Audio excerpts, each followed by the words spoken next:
We're Tracy and James McCoy, and this is the Fish Slap Effect podcast.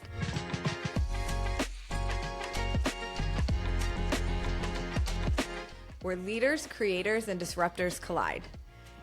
Each week, we bring you honest conversations about business, marketing, leadership, creativity, and the bold ideas that help people stand out in a noisy world. Whether you're building a brand, growing a business, or looking for fresh inspiration, you're in the right place. Let's make a splash. All right, welcome back to the Fish Slap Effect podcast, where one unexpected moment, lesson, or perspective can completely change the way you think, work, or live. Welcome back. It's great to see you. Great to see you. I'm James. I'm Tracy. And we're all about the Fish Slap Effect. So, what's new? What's happening? Well, Maddie just turned 4. Our youngest daughter just turned 4. Congratulations. Shout out, Maddie. And so much fun. Yeah, we how was had the birthday party? The best birthday party. Yeah, I was there, but you got to tell us all about it. Yes. So, you know, when you think about planning a birthday party for any child and you're like, oh, I'm going to have it at my house and, you know, it's going to be a whole hot mess. Oh, no, we had it at this amazing place called Kid Cove, and they just did an over-the-top job. Located here in Sebring, Florida. Located here in Sebring, Florida, and it's a under-the-sea type of theme. So they had Sharky, and essentially, like, you have the party room, and then Sharky comes out and does a little birthday parade around the entire place with all the kids, kind of like think of conga line, but for little kids, singing happy birthday song, and then they stop and they all dance and break it down. Yep, and do 2 dances. Yeah. They had 2 songs. They had so much fun. They were like the most helpful little group Staff you could ask great. for. Yeah, such sweet Very staff. accommodating. Lots of pictures. Lots of great balloon art. Oh, yes. They could do it all, and it was fantastic. We had so much fun, and she had such a blast hanging out with all her little friends. So it was so fun. So how would the other toddlers rate it, do you think? Oh, yeah. 10 out of 10, I think. And, you know, it's all measured by who took a nap after the party, right? And who said, I'm not tired. Because I think, like, in toddler culture, as soon as you say, I'm not tired, you're ready to pass out. So literally we get in the car, and Maddie's like, I'm not tired. And we get home, and like 5 seconds later, I want to play with my presents, and we're out.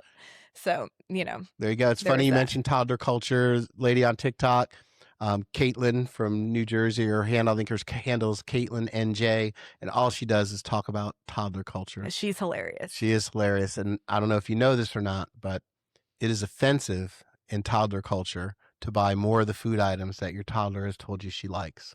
I don't know if you know that. Yeah, we've lived through that twice now with our other daughter. You know, we love mac and cheese, and that's all we want to eat every single day, and then all of a sudden we just don't like it anymore. Or strawberries. You know all it's the also things. Very offensive in toddler culture, according to Caitlin, and I think it's hysterical, to apply sunblock. Oh, yes. Very offensive to the toddlers. Could be. So there definitely you go. Could be. So yeah, definitely check her out on TikTok. Shout out Caitlin and Jay. Yep. We love following you. You're hilarious. She's worth the follow. She's very hysterical, whether you have toddlers or not. So today we are going to dive into why is your marketing not working, or why is my marketing not working? I know mine is. I know yours is. But there might be some folks out there wondering why their marketing is not working. We're going to look at some things like random acts of marketing, no clear positioning, inconsistent messaging, measuring vanity metrics. Don't know what that is, but we're going to find out what successful brands do differently. And before we're done, we're going to answer the big question of what can you do to make an immediate impact on your marketing efforts? What could you do to make an immediate impact on your marketing efforts? So let's get into it. But before we do, we may never have sponsors. We don't really have sponsors right now. If you want to be a sponsor, let us know. But in the meantime, we want to start identifying some of our really great clients for a wide variety of reasons that are in our Big Catch Club. And they're in our Big Catch Club for a lot of reasons. So the very first member of the Big Catch Club, we're going to go to the owner, founder, CEO, president, and everything of Get Fish Slap, Tracy, for the announcement. Drum roll, please. Who's the first member of the Big Catch Club? Hardy County Disposal. Hardy County Disposal, located, guess where? In Hardy County. That's right. In addition to trash collection in that area, as well as Zolfo Springs. They do roll-off dumpsters for all of your construction, home improvements. If you're weekend warriors, they can hook you up as well. So, Tracy, why are they the first member of the Big Catch Club, Well, I think BCC? I think it would be only appropriate because they were one of our very first clients. That's so they've right. been with us for 11 years at this point. And counting. Very exciting. So yeah, thank you. They're really cool people. We've learned a lot from them. Great company culture. And it's just been a pleasure to work with them. So we thought it would be fitting to have them be our very first member of the Big Catch Club. There you go. So we'll make sure to let them know. If you know them, make sure to let them know. Go Wildcats. We've probably, one of the things that's really great about our job is when we meet with other business owners, we learn so much, especially if they're multi-generational or have been in business longer than us. We can learn so much from them, even though they think they're learning so much from us. So congratulations, Hardy County Disposal. So, Tracy, why, if I wasn't on the member of Get Fish Slap, but I was out there and out of the fishbowl, why is my marketing not working? Well, there's all kinds of things, right? What's some general reasons? I think when we think about general reasons, a lot of the questions that I'll get is, I'm posting on social media, but I'm not getting any leads. And then we kind of peel that onion back just a little bit, and we're like, okay, well, what's your strategy? They're like, well, I just post every day. Okay. Or I just post when I have time. And there's really not a strategy behind posting. So that tends to be one of the, I'm doing this and it's not working, and there's not really any strategy behind it, so it can't work, right? Okay. That's one of the pieces that we get. And then also, I'm advertising, I'm spending all this money, for example, in the newspaper, and I'm not getting any leads. Or I'm spending all this money on Google ads and it's not converting. And there are a lot of reasons why. And I think, again, it kind of goes back to strategy and goals. And we'll see, like for some people, and depending on their business and what their strategy is, meta ads are going to be like the greatest of all time. They are like the best type of ad that they can run. And we have that with some clients. Their return on investment is the highest with their Facebook leads and Instagram leads. And then others, it's having a good 360 approach, and they need to have top of funnel ads, display ads, meta ads, and Google search ads. So the awareness funnels people searching for them and creating that brand awareness so that people are like, ooh, I need this particular service. I remember seeing them. Let me go ahead and Google search some variation of their name, and then they find them. Or they Google search a specific type of business, and then this particular business comes up and they remember seeing them on these other platforms. So like with that, sometimes, you're just throwing a dart at the wall, hoping that it works, but there's not like a strategy of understanding who your customer is and then developing a cohesive plan that really speaks to the customer, the age, and their behavior.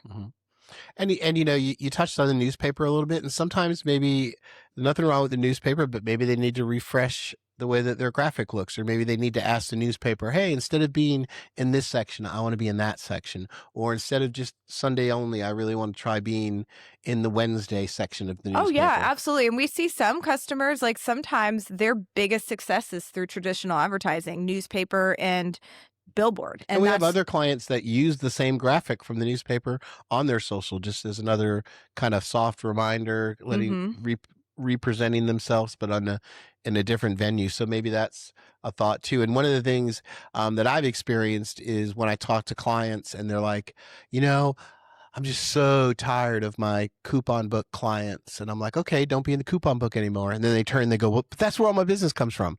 And there's nothing wrong with the coupon book, and there's nothing wrong with coupon customers. Right. But, maybe, if you're comfortable and it's not working, maybe get a little uncomfortable, try something different, maybe change the frequency and go from there. So specifically some reasons, like I know we just kind of generally looked at things, but like if you could give us, we could look at like a couple of reasons why marketing fails. I mean, what would you say is number one? Well, I think not having a strategy. I think a lot of people are very much, they think, I just want to try this, or I want to do that. There's no clear positioning. So we're not. Meaning what? Like clear positioning. So why don't you tell me what you think that means? What I think that means is who I am, what I'm doing, and what I'm trying to say to my customers about my business or my brand.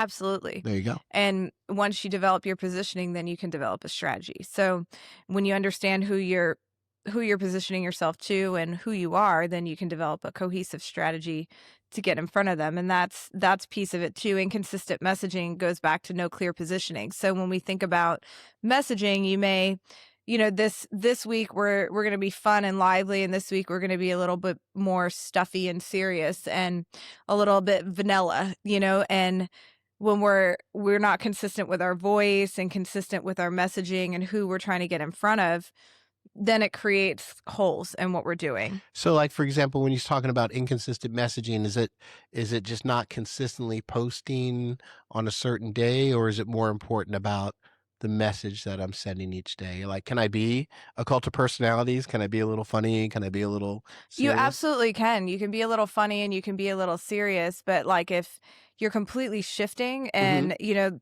think of if you go from, you mentioned the coupon book, Mm-hmm. you go from being like the discount, all you do is discount. Mm-hmm. And then you just decided today, I don't want to discount anymore. And you don't discount anymore, but you're known as the discount, Yeah. whatever, call it, Mm-hmm. whatever it might be, the discount pool company. Mm-hmm. And now you're not the discount pool company anymore. If you haven't done a good job of creating a strategy to reposition yourself, it's going to confuse your customers because the people who follow you are the discount people. Got it. And then you think about posting, like you don't necessarily have to post about the same thing every Wednesday because everybody's algorithm, the feed is going to hit Mm-hmm. the posts in different places, but having consistent messaging, consistent types of things that you're posting about on your socials each week, whether it be like something informational, something funny and lighthearted, something that's going to help connect emotionally with your customers, putting offers out there, customer reviews, things like that, helps create a little bit more of a cohesive message and tells people more about who you are, and then also tells all the AI bots who you are. Got it. So no clear positioning definitely is going to help you fail quickly. Inconsistent messaging, not too sure. And then, of course, like the random acts of marketing, when you're. What is a random act of marketing? That's hysterical. So when we think about random acts of marketing, think of, oh, you know what? I'm slow right now, so let me go ahead and take out an ad in the newspaper. I'm slow right now. I think I'm going to do Google Ads for the very first time. Oh, I'm busy. Okay, turn that off. Okay. Oh, wait, I'm slow again. Let's try this or let's try that. When you don't develop a cohesive strategy to keep yourself busy when you're slow and busier when you're busy, you don't create any form of consistency, and it's just push pull constantly. And it makes it really hard when others are consistent with their advertising and their social media and everything else, and then you drop off and then you come back and you drop off and you come back. You can create a lot more consistency instead of all these big peaks and valleys. And we have a lot of clients like that. They're like, we don't want the big peaks and valleys of really, really high business levels and then drop. We want to stay consistent. We'd rather the consistency than the big spikes and big valley, like peaks and valleys. And I know with clients, with marketing, it just needs to be looked at just like you look at everything else in your business, whether it's scheduling, whether it's ordering, whether it's making sure your licenses or the building's in good repair, et cetera, is looking at your marketing. And we know just from our past experience, if there's a little valley in business, the very first thing that gets value engineered out is your marketing. One thing I learned like a billion years ago from one of my old restaurant mentors, we had all these franchises and we all had our own little restaurants. And he's like, if you continue to manage your restaurant as a $30,000 a week restaurant, that's all it'll ever be. And it made an impact on me that, no, I didn't need to go out and spend a lot of money, but I just didn't need to stay within that same comfortable customer base. I needed to reach out and find ways and to reach new people.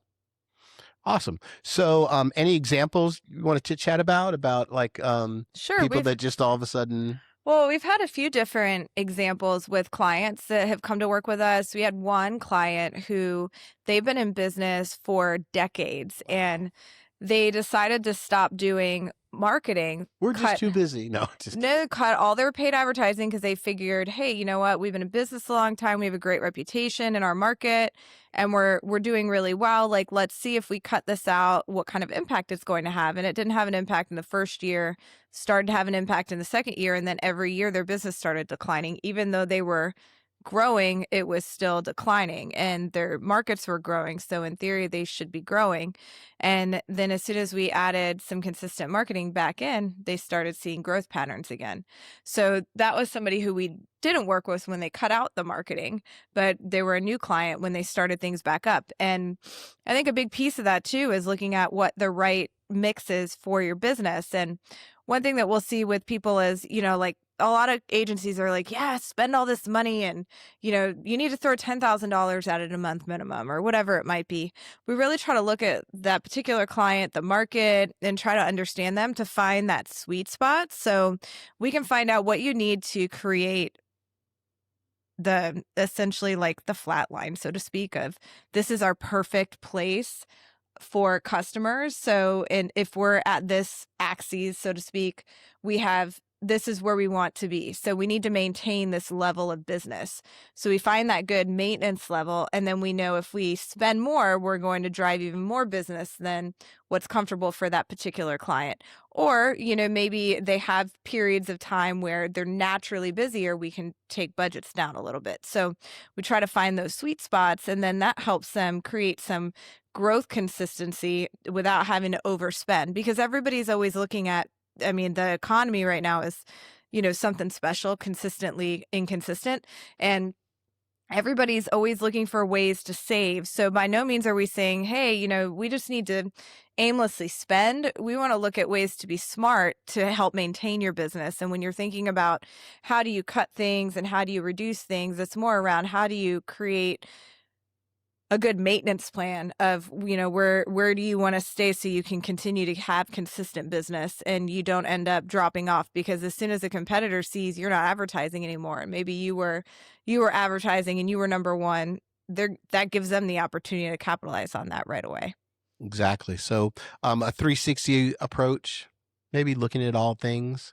And, I know, you were talking about cut, and sometimes you do need to cut, but you also need to add value.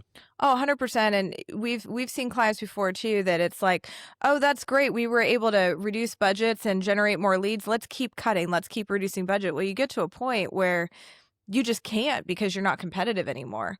So it's finding that right mix. Otherwise, you end up wasting money at that point. And I know we've seen some of our clients who've done well, or they're in a great position because they've consistently had that budget. Like, I'm not going to go any lower than this. I can't go any higher than this. I don't know if you can speak to that more. I know that we've had. Sure. Like we could use $5,000 a month as just an average. So let's say, the client was like, their low was 2,000 and their high is 5,000. Sometimes, consistently they'll be maybe around $3,500 a month in their paid media spend.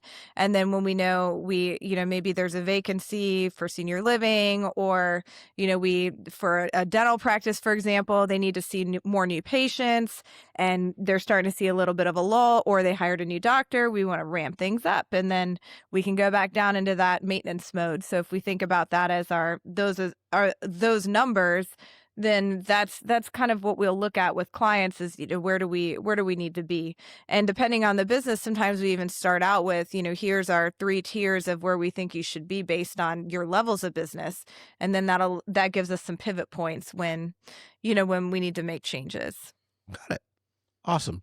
So should we venture into the big question, or should we wait?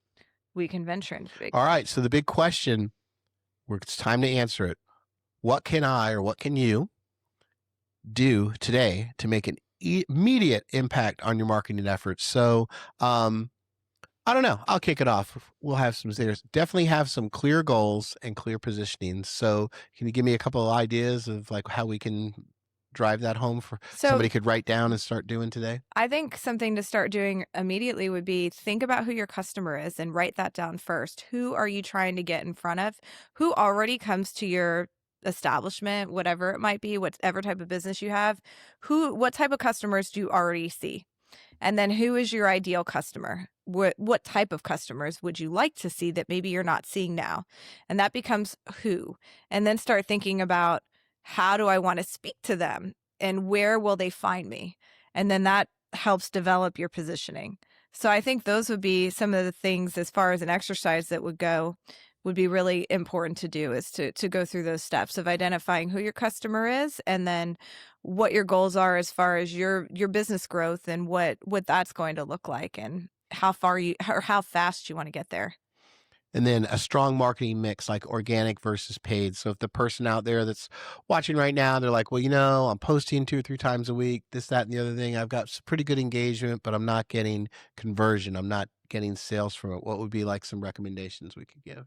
Well, I think from organic social, I would think about that as kind of middle of funnel. It doesn't always convert to leads. It really depends on the type of business. Mm-hmm. So that's where paid strategies would come into place, because it's not always going to be your top converter. Mm-hmm. It really depends on the type of business and what type of hook you have and what you're selling and everything else. So I think, like, if you're seeing that you're posting and you're getting some good traction from that, maybe putting an offer out there and doing a call to action with some paid behind it will help with those conversions. And then with the paid, and this isn't my power alley, so I'll defer to you. So for example, like with the paid, so let's say that the conversion wasn't that great, but you created an audience of people that are interested in your brand. That's still kind of a win for the next campaign, Absolutely. maybe? So the great thing about, like, if we're just talking about Meta and we think about Meta ads, you can start to create an audience of people who've engaged with your ads. So let's say you're really good at video and you have some great engagement with your video. A lot of people watch, but you haven't really done a good job maybe of putting a call to action out there. You could retarget people who've watched your organic posts and also who watch any of your ads with whatever it is that your offer might be. And that could help you get your brand out there faster, because those people are already interested in what you have to say. And then you can kind of lean into that thing that you were talking about. Well, you've got your current customer base right now, but maybe some of those people that are interacting with the ads are your aspirational, or the customers that you want to eventually have come through your doors down the road. And that's a great way even to create lookalike audiences. And there's so much that you can do with your first party data, and that's becoming more and more important. So give the creative guy that doesn't pay attention to the details, and maybe you should, like, a little more on the lookalike audience. So what does that mean? Does that mean you're cloning me? Because yeah, pretty much. So, you like toddler Lucky world. culture, you like Hawaiian shirts, you like Oh. your reef shoes, Yes, all I those do. things. Shout out Reese. So when we think about your basically your online behaviors, Mhm. it's saying, I want more people with similar online behaviors. We're tough because we're looking at so many things because of our type of business. Yeah. But when you think about the normal person who is not looking at normal. 50,000 different types of businesses every single day, it does a good job of understanding what your interests are and where you like to go, where you shop, all those fun things. And then we'll find people who are similar to you. Got it. And then this last one to hit on, I'm a big fan of, is build relationships. So what do you mean, like collab with another business owner on a post, or what do you mean? What do we mean? It doesn't always mean that. I think Mhm. there's a lot of pieces of building relationships. Like You with can your build customer base. You can build relationship Yeah. with your customers Mhm. on social media, and you start to create connections by creating content that they want to see, but then also getting out into your community. And if you're an online only business, that's your online community. Maybe do some lives, do some Q&As, do some different things to engage your audience. But if you're a local business, get out there in your local market. Don't just expect that you can run ads online and you'll be 100% successful, because people want to understand who that person is behind the business. And the more networking that you can do and the more that you can put yourself out there, the better your marketing efforts will be. So there you go. So what are some things that you could do to immediately impact your marketing efforts today, right now? I wish I had a bell. I don't have a bell. So I'll just go Ding, ding, ding, ding. Have clear goals and positioning. She missed the cue. Ding. Strong marketing mix. Organic versus paid. Ding. Yes. Organic versus paid. There you go. And ding. Build relationships, whether it's virtually, in person. Shake it up a little bit. Going back to my old school mentor from the restaurant days, and he's like, if it's slow, clean your windows. If it's slow, change the grease in the fryer. I mean, it sounds silly. If it's slow, hire 3 more servers to kind of shake things up. But that was back in the day. And thank goodness those restaurant days are behind me. But anywho, I know there's a lot of things going on right now. World Cup soccer executive producer. Hello, Jess. Are you into World Cup? Yes, no, maybe so. USA. Do you know anything about soccer, Jess? Really? How many yellow cards did you get? Nothing about soccer. 2, 3. Any red cards? What would you go? I love that. World Very Cup? cool. Yes, no, maybe so. Just into the festivity of it all. I think it's great, but not into it. A lot of energy. Great energy. A lot of energy. Yes, for sure. very exciting stuff. So I know there's lots of things to watch. There's lots of things that'll get your attention, but we'd really appreciate if you checked out our podcast, right? If you liked it, maybe hit the little bell so you know when we drop a new one. Maybe comment, maybe share with a friend. If you think it's great, that's awesome. Please share it. If you don't think it's great, keep it to yourself. Yep. We don't want anybody to know. It's quiet time. So until next time, stay curious, keep learning, and be ready for the next fish slap effect. Tracy, thanks for listening. James, thanks for listening. Jess, thanks for listening. Everybody else, thanks for listening. We look forward to getting together with you next time and helping you make a splash.